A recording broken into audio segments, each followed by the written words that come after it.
Earthquake by Elizabeth Laird. Chapter 1. 2 Tickets.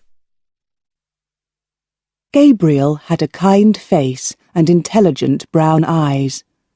He usually had a friendly smile, but there was no smile on his face today. He wasn't happy.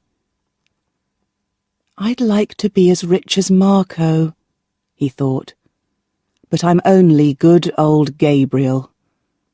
Sylvia likes me. I know she does. She thinks I'm kind and nice. But she thinks I'm boring too. Boring old Gabriel, that's me." Gabriel had 2 tickets for a film. There was a red rose on the table in his sitting room. He took the rose and the tickets and went out. An hour later, Gabriel arrived at the door of Sylvia's flat. When she opened the door, she didn't smile at him. "Oh, hello," she said. "What, Don't you remember, Sylvia?" said Gabriel. "It's Sunday evening. We're going to the cinema. I've got the tickets. It's that great new film. You said—" "What do you mean?" said Sylvia. "I can't go out with you this evening. I'm busy. I don't remember." "But I called you on Thursday," Gabriel said. "You wanted to come." Sylvia pushed her beautiful dark hair out of her eyes. She didn't look at Gabriel. "Oh dear," she said. "That was stupid of me. I'm really sorry. Please don't be angry, Gabriel. Come back tomorrow. We'll go to the film tomorrow." She began to shut the door. "Sylvia," Gabriel said angrily, "you're going out with Marco. I know you are. I want to tell you something about Marco. He's rich, but he's a bad man. You're being stupid, Sylvia." He stopped. Sylvia wasn't there. "I'm talking to the door," he thought angrily. He looked at the rose in his hand. Then he threw it onto the ground. Behind him, he heard a quiet laugh. He turned. There was a man on the stairs. His clothes were expensive, and there were 20 red roses in his hand. It was Marco. "Oh dear, Gabriel," Marco laughed. "Is she busy tonight? Doesn't she want to go out with you? I'll try now. Perhaps she'll go out with me." Gabriel didn't answer. He walked quickly away and went down to the street. It was a hot Sunday evening. There was no wind. A lot of people were in the street. They sat in the parks and drank in the cafes. Young men and women talked and laughed. Gabriel didn't want to look at them. He felt too unhappy. He took out the 2 tickets. "I paid for them," he thought, "and it's a wonderful film. I'll go without her. I'm not going to think about Sylvia Delgado. I'll go and see the film and I'll enjoy it."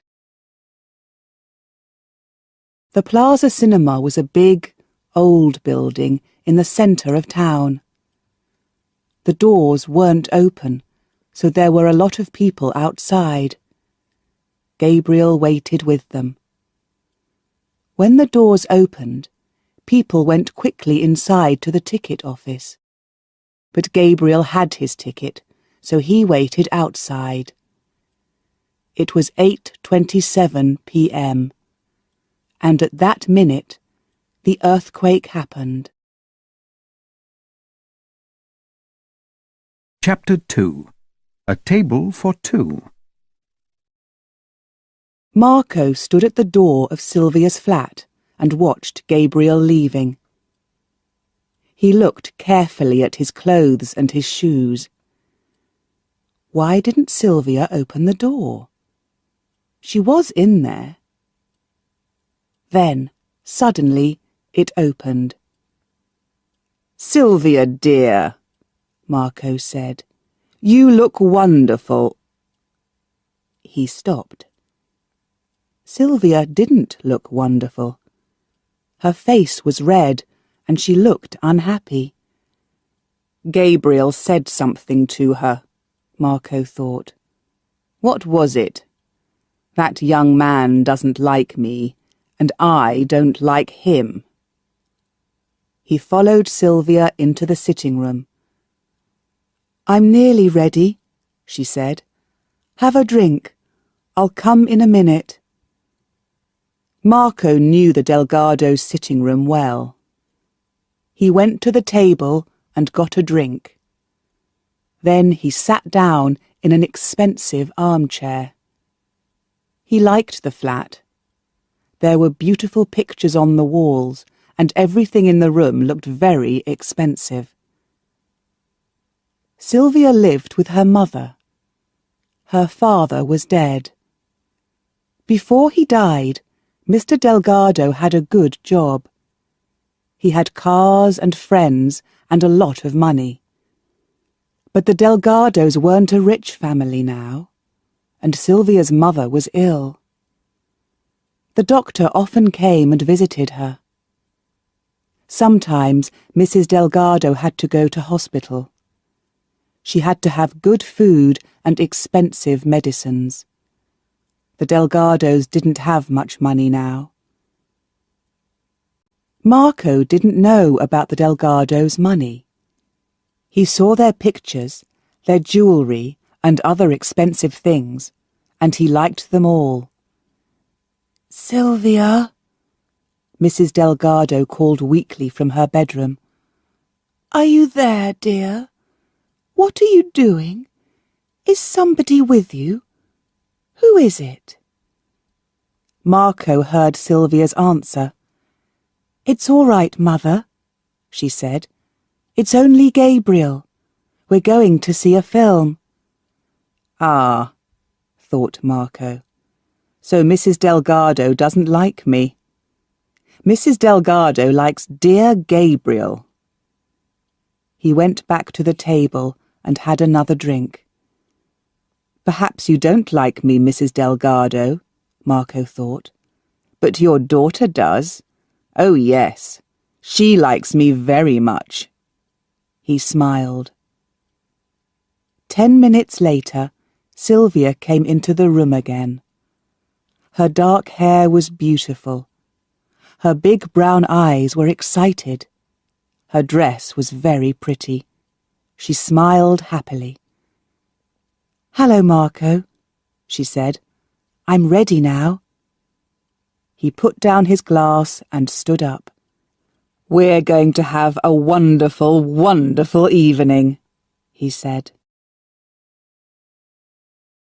Outside it was very hot. Marco drove his car fast. Sylvia felt the wind in her hair. It was good. "Gabriel hasn't got a car," thought Sylvia. She turned and looked at Marco. "Where are we going?" she asked. "I'm taking you to the Oasis restaurant," Marco said. "It's the best restaurant in town. It's very expensive, of course, but nothing is too good for you, Sylvia. I know a lot of girls, but you're the most beautiful." The Oasis restaurant was 2 kilometres outside the town. There were a lot of big cars outside it. Marco pushed open the doors. Inside it was nearly dark. There were pretty little lights on the tables, and a man played quiet music. Some people danced. "Good evening, sir," the manager said to Marco.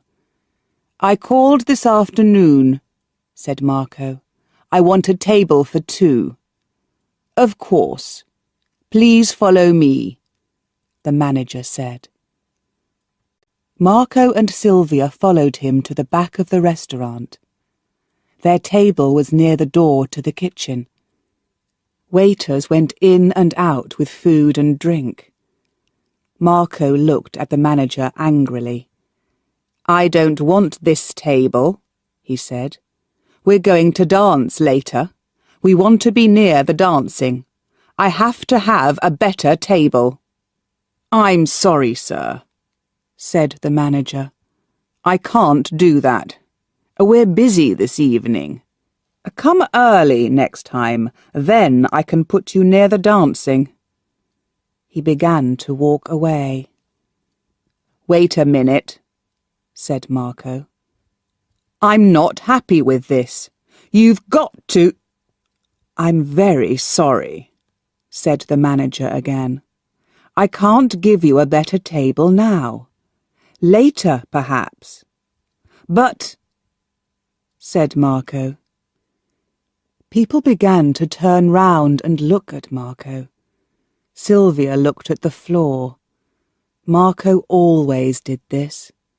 He always wanted the best place in the restaurant, in the theatre, or at the football game. Sylvia put her hand on Marco's arm.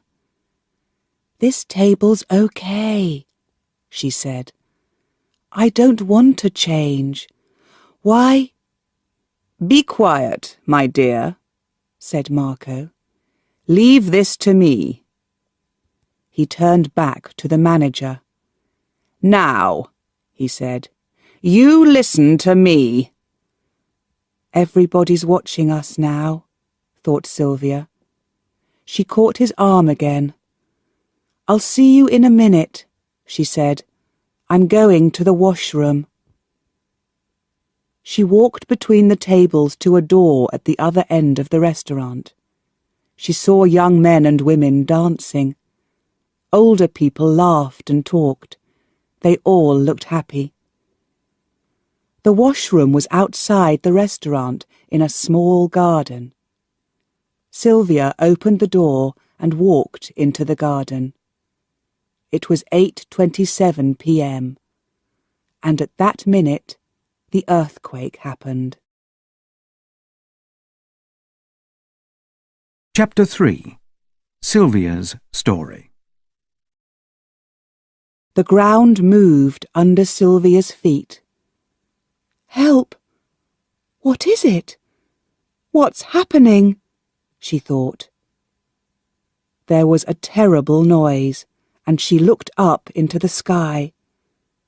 Perhaps the noise and the shaking came from a plane. Suddenly, the lights went out and it was nearly dark. Then people started to scream. Sylvia didn't move. She couldn't move. "It's an earthquake," she thought. "Oh, no, please, no." The ground moved again. A long crack started to run up from the bottom of the wall in front of her to the top. Then the wall opened, and Sylvia could see the people inside the restaurant. They tried to run. Their screams were terrible. She could see hands pushing and pulling. She could see their faces and their eyes. They were terribly afraid. Then the wall fell, and the roof came down. Sylvia couldn't see the faces and hands now. The Oasis restaurant wasn't there. It was only rubble. Sylvia couldn't move. She couldn't scream. "Marco's in there," she thought. "Marco, and the manager, and those people, they... Oh, I can't... I don't..." There was another loud noise behind her. Sylvia turned. Another building fell, and another, and another. Suddenly, she remembered her mother. Sylvia tried to get out of the garden into the street, but it wasn't easy.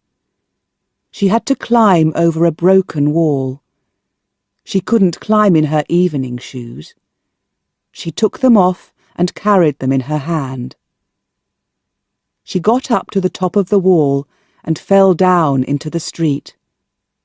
Her pretty dress was dirty now, and she had cuts on her feet.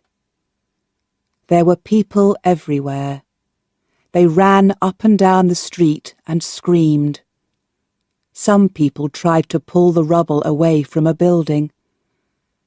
"Come and help," one of them said to Sylvia. "My little boy's under there. Help me, please."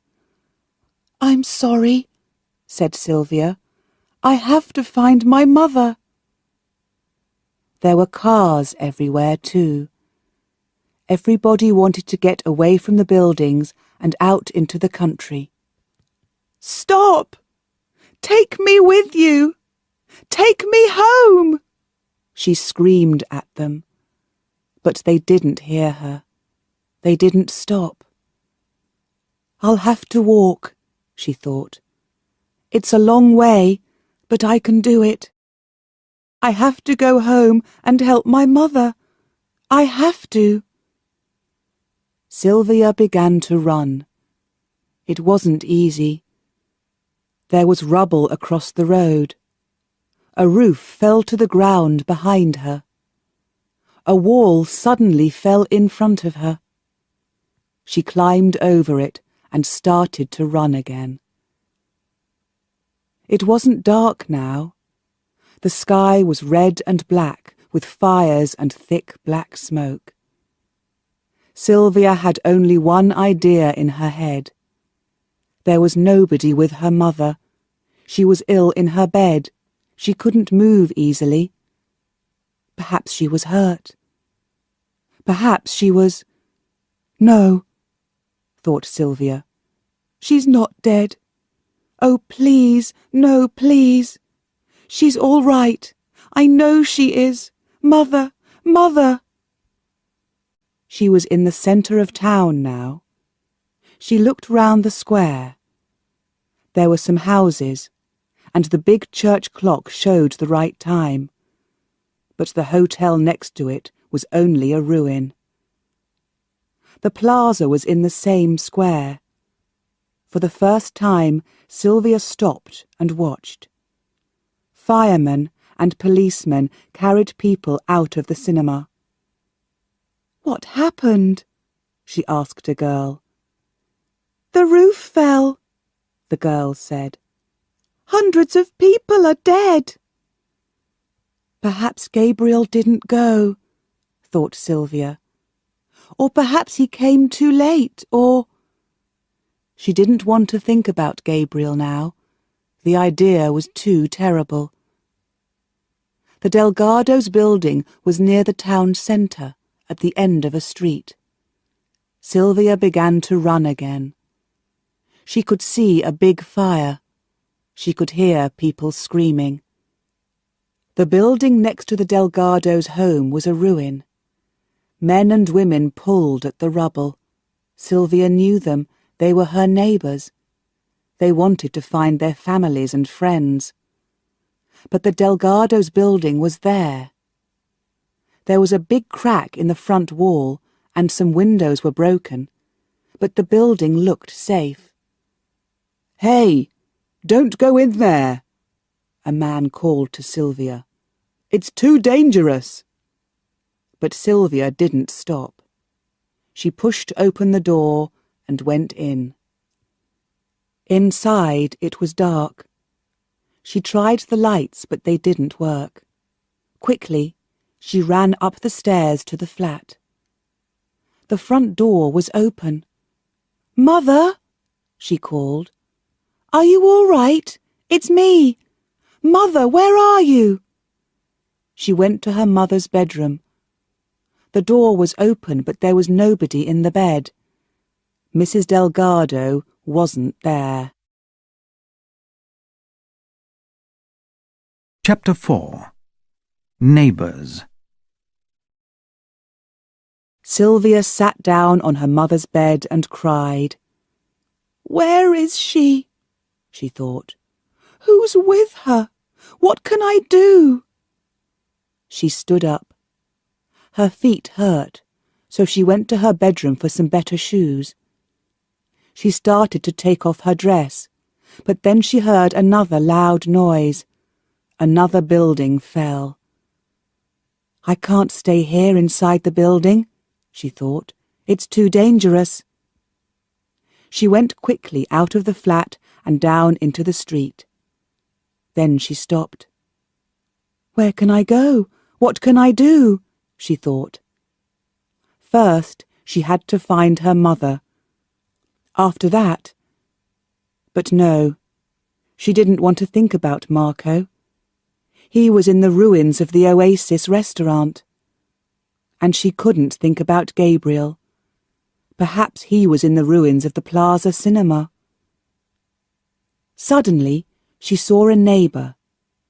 The old man lived in the next building. She went to him and put her hand on his arm. "Oh, Mr. Enrique," she said, "you're safe." The old man didn't move. He didn't see or hear her. His face was white and his hands shook. He started to cry quietly. Sylvia shook his arm.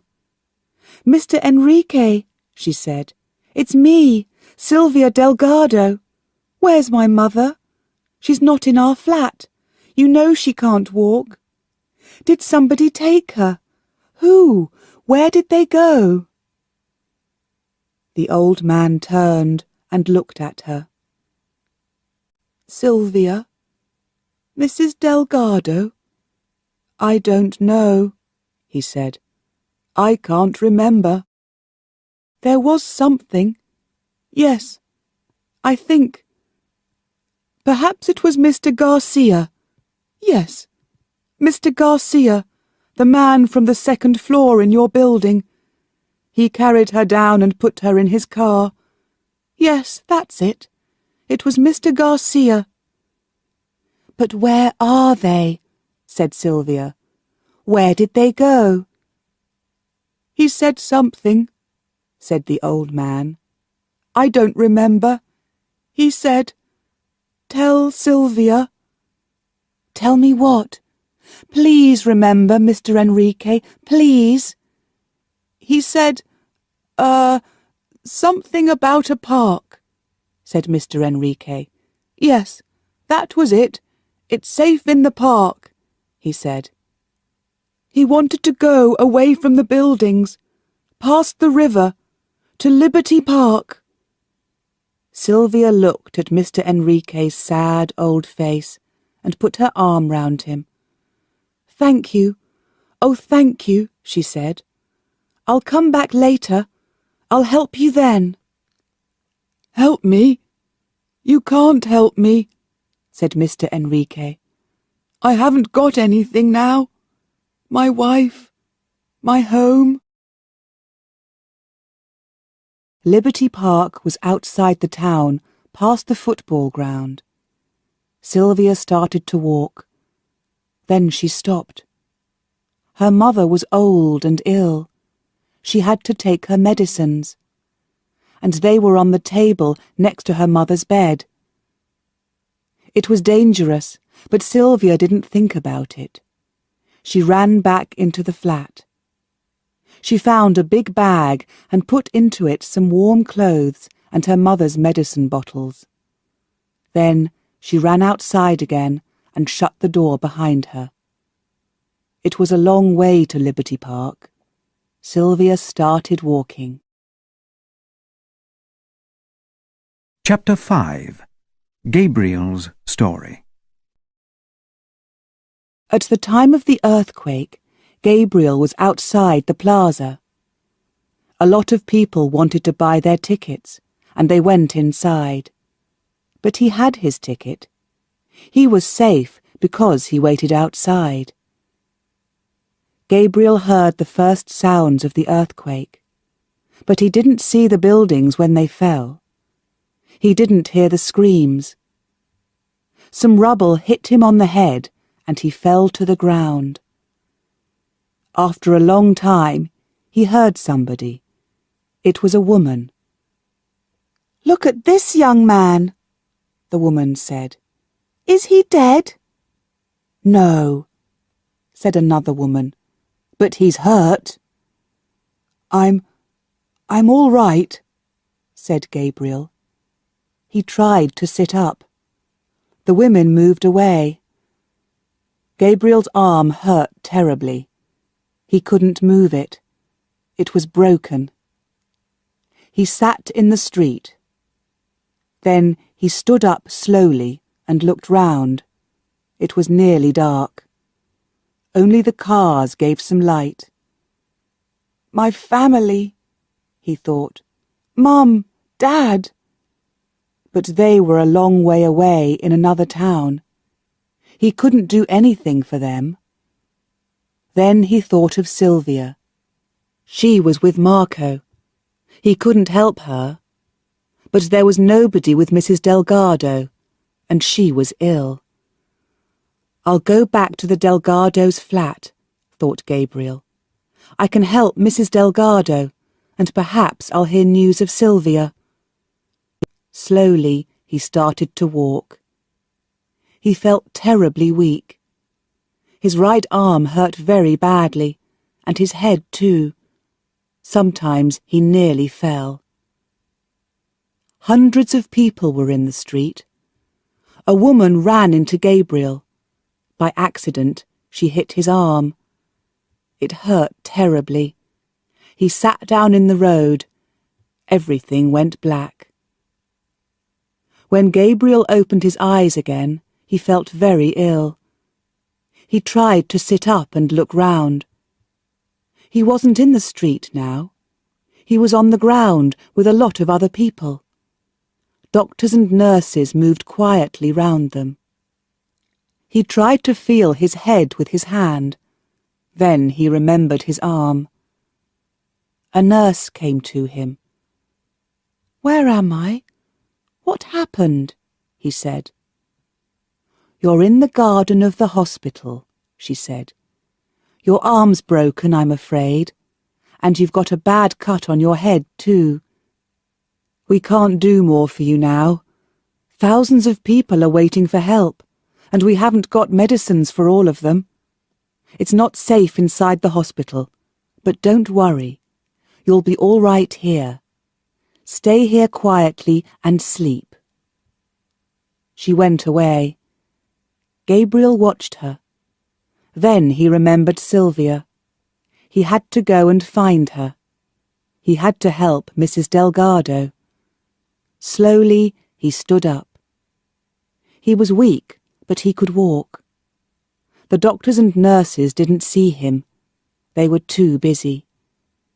Gabriel left the hospital and started to walk back into town. Chapter 6. Liberty Park. Sylvia didn't like walking. She usually caught a bus or took a taxi. She was tired and her back hurt. But she didn't think about her back, or about the cuts on her feet. She was with a lot of other people. They all had the same idea. They wanted to leave the town and go into the country, away from the dangerous high buildings. A friendly woman talked to Sylvia. "Isn't anybody with you, dear?"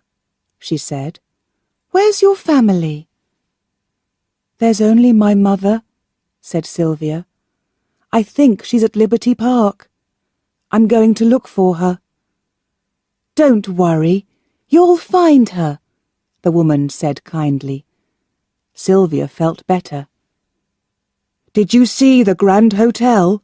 said a man. "It's a ruin. Hundreds of people were inside it." "It's terrible, terrible," his wife said. "I saw a baby." She stopped. "And the shopping centre," another woman said. "The shoe shop is all right, but the supermarket is a ruin." "The centre's bad," said a man, "but it's worse east of here. I was out there when the earthquake happened." "Near the station?" the kind woman asked. "No, near the Oasis restaurant," the man said. Sylvia started to listen more carefully. "The Oasis is a lovely place," somebody said. "Is it all right?" "No," the man said. "It's a ruin. A lot of people are dead. But the manager was all right. He was at the back of the restaurant. It was better there. He'll be all right. I wanted to help the other people, but I was worried about my family, so I came back into town. We're all safe, but our home—" He stopped talking. Sylvia turned to him. "Excuse me," she said. "There was a man in the restaurant. The manager was with him when the earthquake. Do you know? Is he all right?" "Yes," said the man. "He's all right. I pulled him out. A tall, dark man. Is that him?" "Yes," said Sylvia. The man laughed. "Don't worry about him," he said. "He's fine. My friend and I worked hard. We pulled him from the rubble. But did he say thank you? No, he didn't. He was only worried about his car. He didn't help the other people under the rubble. He only had small cuts on his face and hands, but he wanted to see a doctor. Other people were dead, or nearly dead, but he wasn't interested in them. I'm sorry. Is he your friend? But really—" Sylvia didn't answer him. She wanted to think. Marco wasn't dead. She was very happy about that, of course. But she understood now. She was stupid. A stupid, stupid girl. She didn't love Marco. She didn't like him. She loved Gabriel, and now, perhaps, it was too late. At midnight, there was another small earthquake. The people in the road screamed. They wanted to run, but where could they go? Behind them, in the town, more buildings fell. "Oh no," thought Sylvia. "When will this end?" At 12:30 a.m., Sylvia arrived at Liberty Park. She looked round. There were thousands of people on the ground. Other people stood and talked. She couldn't see very well in the thick smoke. "I'll never find Mother here," thought Sylvia. She began to walk up and down the park. "Mother," she called. "Mother, it's me, Sylvia. Where are you?" After an hour she was very tired. "I have to sit down," she thought. "I'll start again in the morning, but now I'm going to sleep somewhere." Then, suddenly, she heard her name. She turned round. "Mr. Garcia," she said. "Where's Mother?" "She's here," said Mr. Garcia, "and she's all right, but she's very worried about you. My wife's with her now. How did you find us?" "It's a long story," said Sylvia. "I'll tell you later, but now—" "I know," said Mr. Garcia. "You want your mother. Come with me." Mrs. Delgado was on the ground with Mr. Garcia's jacket under her head. Her eyes were open, but her face was white. "Sylvia, my dear, you're safe," she said, and took Sylvia's hand. "I'm happy now. I'm very happy." Sylvia took her mother's medicines out of the bag and gave her some. Mrs. Delgado smiled. "Thank you, dear," she said. Sylvia sat and watched her. Mrs. Delgado shut her eyes and slept. Chapter 7. Thieves. It was early in the morning when Gabriel arrived at the Delgados' flat. His arm hurt badly, and he was terribly thirsty. The street was quieter now. Most people were out in the country, or in the parks outside the town. But there were 4 or 5 men at work in the ruins of the building next door. They pulled the rubble away. Gabriel watched them for a minute. Suddenly, they stopped working and listened. "I can hear something," one man said. "Here! I think it's a child. Quick, come and help." Gabriel went to them. "I can help," he said. One of them looked up and smiled at him. "Don't be stupid," he said. "You've got to have 2 hands for this job.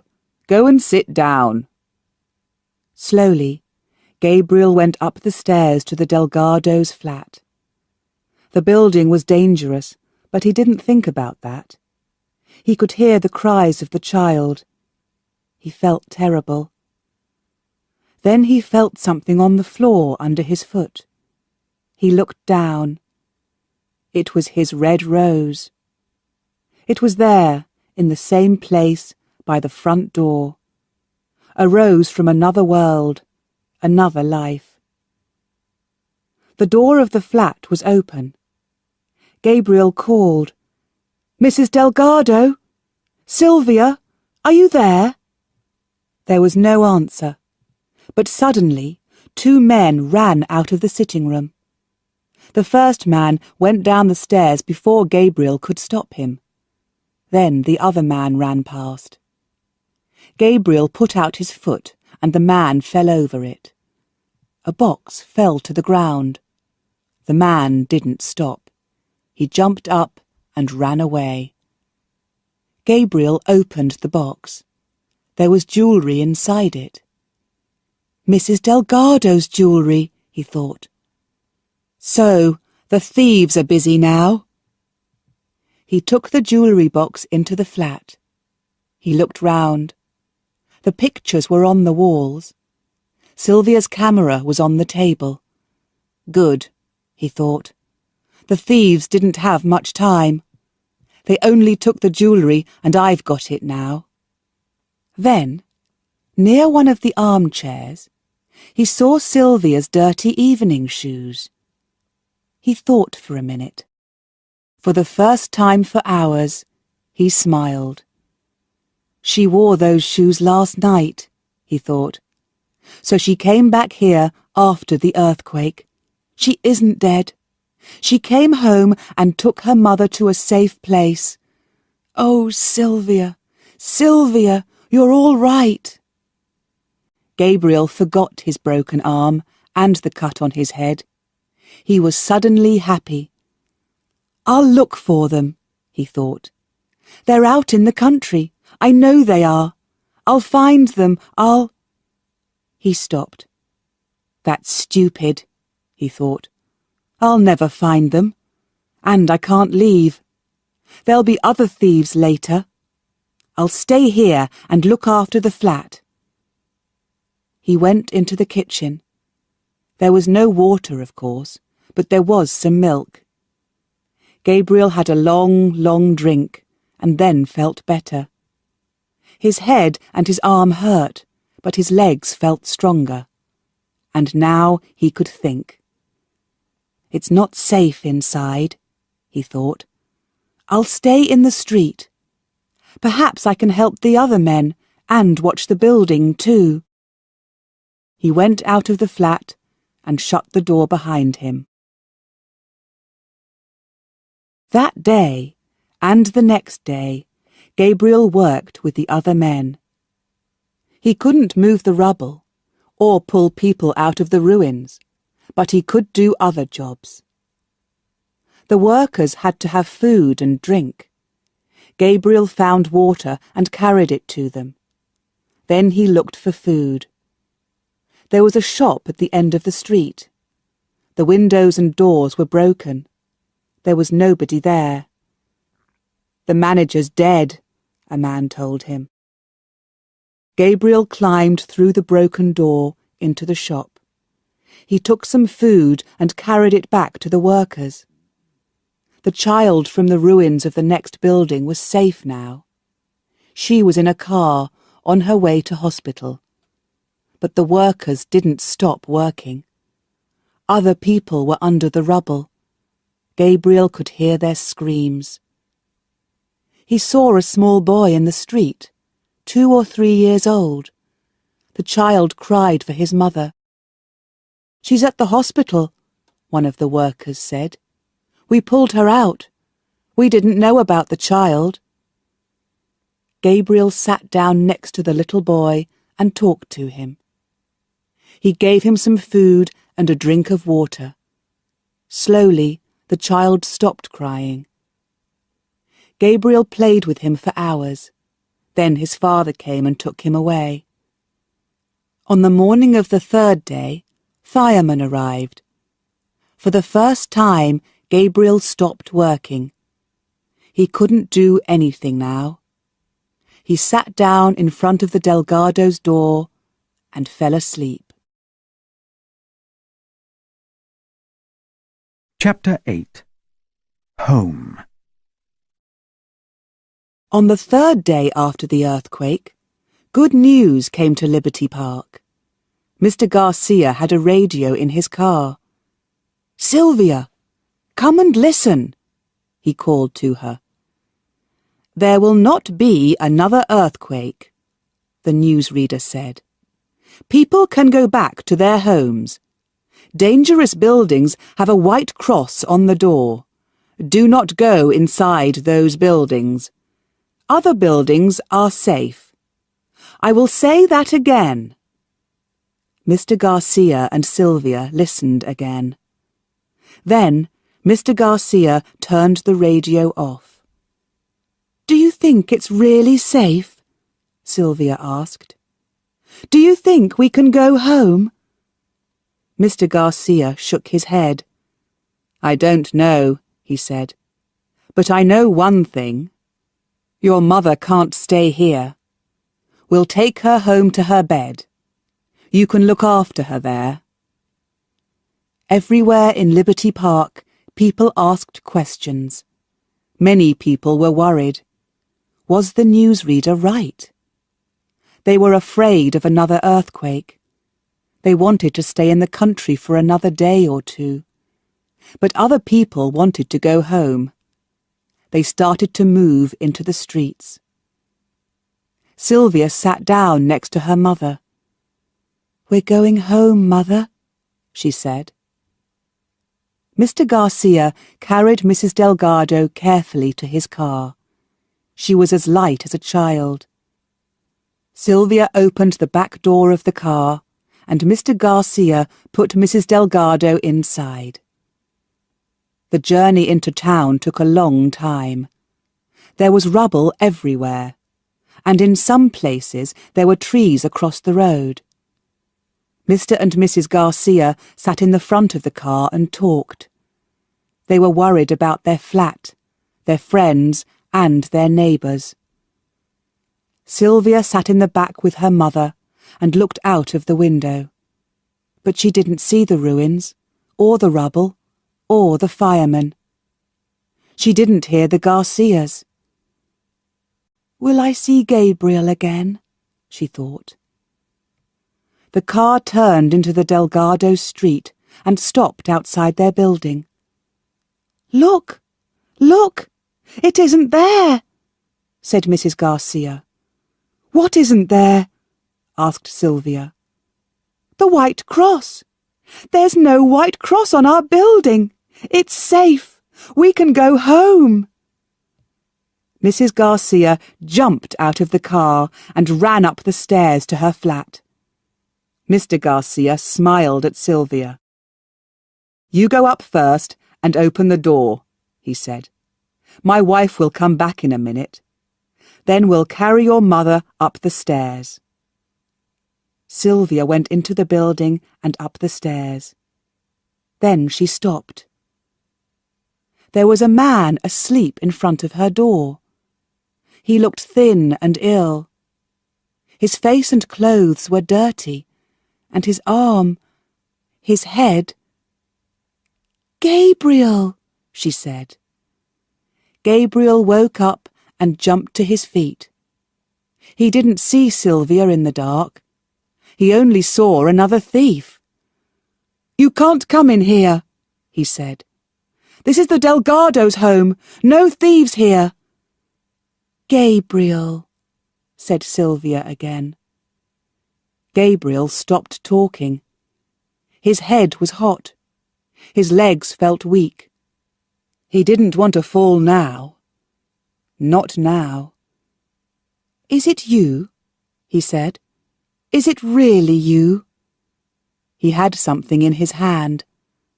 Sylvia couldn't see it very well. Then she understood. It was a dirty, dead red rose. She took it out of his hand. "Thank you, Gabriel," she said. "It's beautiful."